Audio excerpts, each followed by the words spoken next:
बच्चों, आपने अकबर बीरबल के बहुत से किस्से सुने होंगे। बीरबल की सूझबूझ का कोई मुकाबला नहीं था। वे हर बात को इतनी सरलता से सुलझा देते थे कि सभी लोग दंग रह जाते थे। प्यारे बच्चों, मुझे इसी बात पर एक छोटा सा किस्सा याद आ गया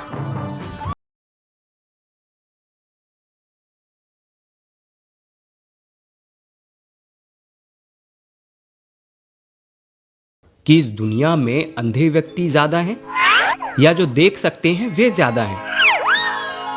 राजा का सवाल सुनकर सभी दरबारी भौंचक के रह गए। सोचने लगे कि भाई ये कैसा सवाल है, अंधे ज्यादा हैं या आंखों वाले।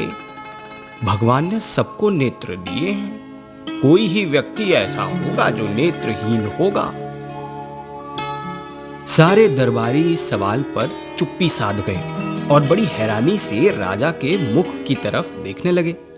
सबको चुप देख राजा अकबर ने फिर से अपना प्रश्न दोहराया कि दुनिया में कौन से व्यक्तियों की संख्या ज्यादा है, जो देख सकते हैं या जो नहीं देख सकते, यानी कि अंधे हैं।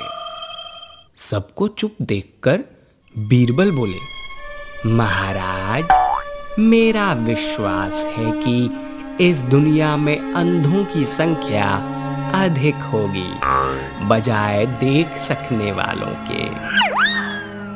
अकबर ने कहा, तुम ये कैसे कह सकते हो बीरबल? बीरबल बोले, मेरा मानना है, मानना ही नहीं अपितु पूर्ण विश्वास है। अकबर बोले, तुम अपनी बात को साबित करके दिखाओ बीरबल। बीरबल ने कहा, जी हुजूर, मैं अपनी बात को साबित कर दूंगा, मगर मुझे इसके लिए 2 दिन का समय चाहिए। अकबर, ठीक है, तुम्हें 2 दिन का समय दिया जाता है। बच्चों, अगले दिन बीरबल बीच बाजार में एक बिना बुनी हुई चारपाई लेकर बैठ गए और उसे बुनना शुरू कर दिया। अपने दोनों तरफ उन्होंने एक एक आदमी को कागज कलम लेकर बैठा दिया। थोड़ी ही देर में वहां पर भीड़ इकट्ठी हो गई। लोग देखने लगे कि भाई ये क्या हो रहा है, पर कुछ समझ नहीं पाए। हर व्यक्ति ये जानने के लिए इच्छुक हो उठा कि बीरबल चारपाई क्यों बुन रहे हैं, वे क्या कर रहे हैं। एक एक करके हर व्यक्ति ने बीरबल से एक ही सवाल पूछा, बीरबल, ये तुम क्या कर रहे हो? जैसे ही कोई ये प्रश्न पूछता, बीरबल के अगल बगल में बैठे व्यक्ति उनका नाम पूछ पूछ कर लिखते जाते। जब बादशाह के कानों में ये बात पहुंची कि बीच बाजार में बैठकर बीरबल चारपाई बुन रहे हैं, तो वे भी वहां जा पहुंचे। अरे बीरबल, तुम यहाँ? बीरबल अपना काम करते हुए बोले, हाँ जी हुजूर। अकबर, लेकिन तुम यहाँ क्या कर रहे हो? बादशाह के सवाल का जवाब दिए बिना बीरबल ने दोनों आदमियों की तरफ देखा और कहा, इनका भी नाम लिख लो। बादशाह इस बात से चौंक गए और बोले, ये क्या है, क्या नाम लिख लो?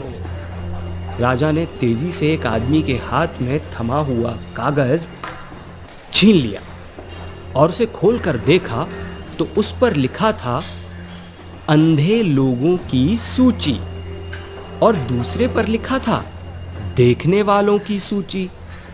बादशाह ने जब ध्यान से देखा तो पता चला कि अंधे लोगों की सूची बहुत लंबी थी देखने वाले लोगों के मुकाबले में। अंत में जब राजा की निगाह अपने नाम पर पड़ी, जो कि अंधे लोगों की सूची में था, तो वो चौंक गए और गुस्से से बोले, ये क्या, इसमें मेरा नाम क्यों लिखा है बीरबल? बीरबल मुस्कुराते हुए बोले, क्षमा चाहता हूं महाराज, आपने देखा कि मैं चारपाई बुन रहा हूं, फिर भी आपने सवाल किया कि ये क्या कर रहे हो बीरबल? राजा अकबर तुरंत बीरबल की बात को समझ गए और उन्हें उनके प्रश्न का उत्तर बड़ी सरलता से मिल गया। तो समझे बच्चों, किस प्रकार बीरबल ने अपनी सूझबूझ और समझदारी से राजा को उनके प्रश्न का उत्तर दे दिया। मेरे प्यारे बच्चों, दुनिया में आगे बढ़ना है तो हमें अपनी सोच समझ को खोलना होगा। Means just open your mind, दूर तक की बात को समझना होगा। हमारी सोच हमें आगे का रास्ता दिखाती है और अच्छी सोच हमें अपने बड़ों से, गुरुजनों से एवं प्रभु कृपा द्वारा ही प्राप्त होती है।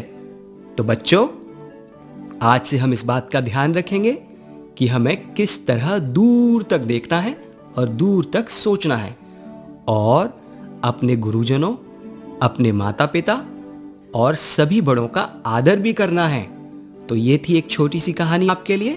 अगली कहानी जल्द ही लेकर आऊंगा। तब तक टेक केयर, बाय बाय।